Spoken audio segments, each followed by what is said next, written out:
सती अनुसुईया पतिव्रत धर्म के लिए जानी जाती हैं। त्रेता युग से कलयुग तक सभी स्त्रियों का आदर्श पात्र हैं देवी अनुसुईया। त्रेता युग में 14 वर्ष के वनवास काल में भगवान राम, माता सीता और लक्ष्मण जी चित्रकूट महर्षि अत्रि के आश्रम पहुँचे। यहीं पर देवी अनुसुईया ने सीता जी को पतिव्रत धर्म की शिक्षा दी।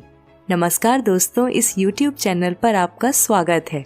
आज के वीडियो में हम आपको बताएंगे कि अनुसुईया ने सीता जी को पति धर्म से संबंधित क्या बातें बताईं, जो आज भी प्रत्येक स्त्री पर लागू होती हैं।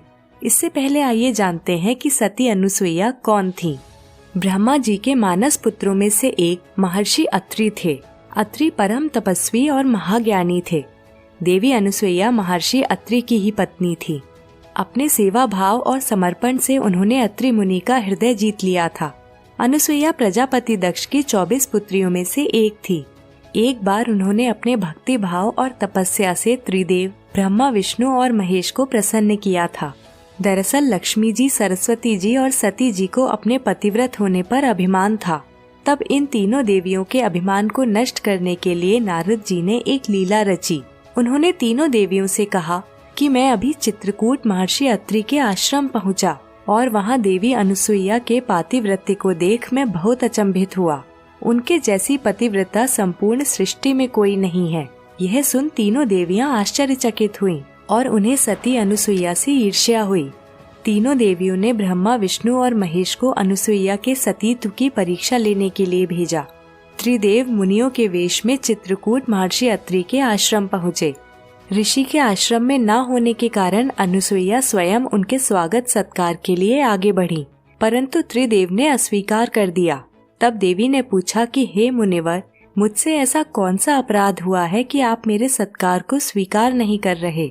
तब मुनियों ने कहा कि यदि आप निर्वस्त्र होकर हमारा सत्कार करें तभी हम आपका आतिथ्य स्वीकार कर सकते हैं।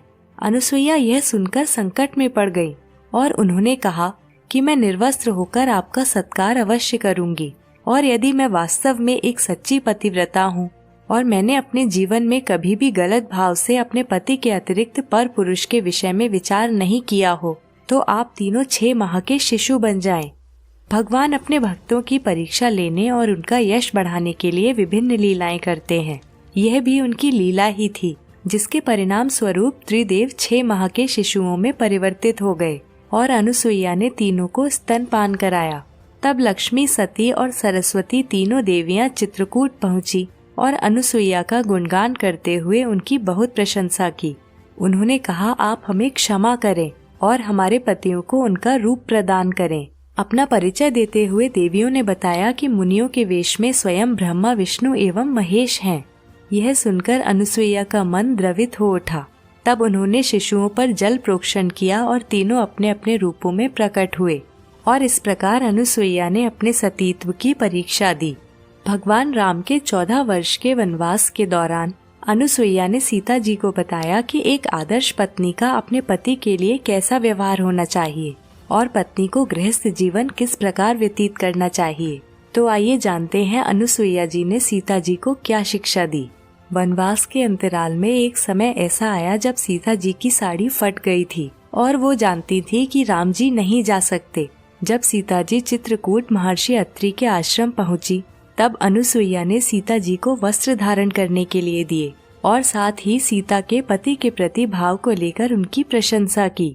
इसके पश्चात अनुसुईया सीता जी से कहती हैं कि मन से पति की सेवा करना ही नारी का एकमात्र व्रत और धर्म है।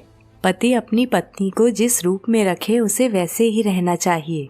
नारी इस संसार में अपनी तपस्या और बलिदान के कारण ही पूजनीय है, परंतु यदि उसके मन में स्वार्थ का भाव है, पति को लेकर मन में गलत विचार हैं या पर पुरुष में किसी भी प्रकार की कोई रुचि है, तो नारी पूजनीय नहीं है। नारी का जीवन त्याग है। माता पिता, भाई बहन, ये सभी संबंध एक नारी के लिए मित्रता के संबंध हैं। चाहे पति वृद्ध हो या मानसिक रूप से कमजोर हो, रोगग्रस्त हो, मूर्ख हो, धनहीन हो, अंधा हो, क्रोधी हो, दीन हो या बहरा हो, एक नारी को किसी भी स्थिति में अपने पति का सम्मान करना चाहिए। यदि ऐसे पति का भी अपमान किया जाता है तो मृत्यु के पश्चात यम की यातना सहन करनी पड़ती है। एक स्त्री को अपने पति के घर मन, वचन, कर्म से सेवा के भाव के साथ ही जाना चाहिए। किसी भी प्रकार का द्वेष अथवा भेदभाव मन में नहीं रखना चाहिए।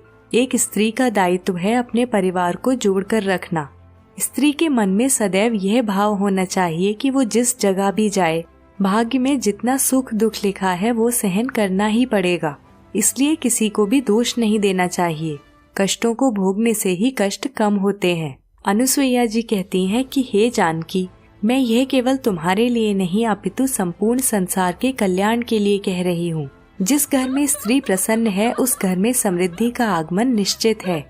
परंतु जहाँ स्त्री प्रसन्न नहीं है वहाँ चाहे कितनी भी संपत्ति क्यों ना हो, घर में समृद्धि का वास नहीं होता। इसलिए यदि पत्नी पतिव्रत का पालन कर रही है तो पति का भी कर्तव्य है कि पत्नी को सम्मान दे और उसे प्रसन्न रखे। और दोस्तों, इस प्रकार अनुसुईया जी ने समस्त संसार को एक आदर्श पत्नी के लक्षण बताए।